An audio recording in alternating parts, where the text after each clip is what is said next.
क्या सच में ध्यान करने से जिंदगी बदलती है या फिर ये बस आंखें बंद करके बैठने का एक दिखावा है? अगर ध्यान इतना ही बेकार है तो क्या इसे करना चाहिए या नहीं?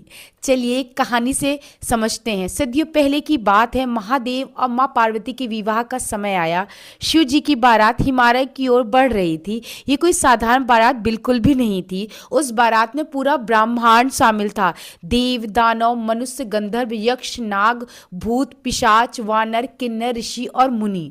चारों तरफ उत्सव था, ढोल, नृत्य, उल्लास। लेकिन हिमालय के एक ओर पूरा ब्रह्मांड जब इकट्ठा हो गया, इतना भारी एक तरफ पड़ने से पृथ्वी का संतुलन बिगड़ गया। धरती कांपने लगी, उत्तर और दक्षिण का संतुलन डगमगा गया। देवता चिंतित हो गए, सृष्टि संकट में आ गई। तभी महादेव ने ऋषि अगस्त्य का स्मरण किया और कहा, हे मुनिवर, आपने अपने ध्यान और तपस्या से अद्भुत आध्यात्मिक बल अर्जित किया है।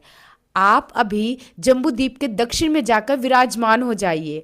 अगस्त ऋषि जैसे ही दक्षिण दिशा में पहुंचे, धरती स्थिर हो गई, संतुलन वापस आ गया। एक ओर पूरा ब्रह्मांड था और दूसरी ओर सिर्फ एक ध्यानस्थ तपस्वी।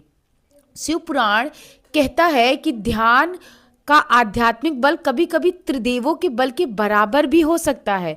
तो ध्यान सिर्फ आंखें बंद करना बिल्कुल भी नहीं है। ध्यान भीतर की चेतना को जागृत करना है। खुद को जानना ही सबसे पहली और सबसे बड़ी तपस्या है। आप मृत नहीं हैं, आप जीवित हैं। आपके भीतर चेतना है, तो इसका प्रमाण खुद को दीजिए। हर दिन सिर्फ 5 मिनट अपने लिए निकालिए, आंखें बंद कीजिए और ध्यान करिए, क्योंकि हो सकता है आपकी ज़िंदगी का संतुलन बस उसी एक ध्यान के इंतज़ार में हो।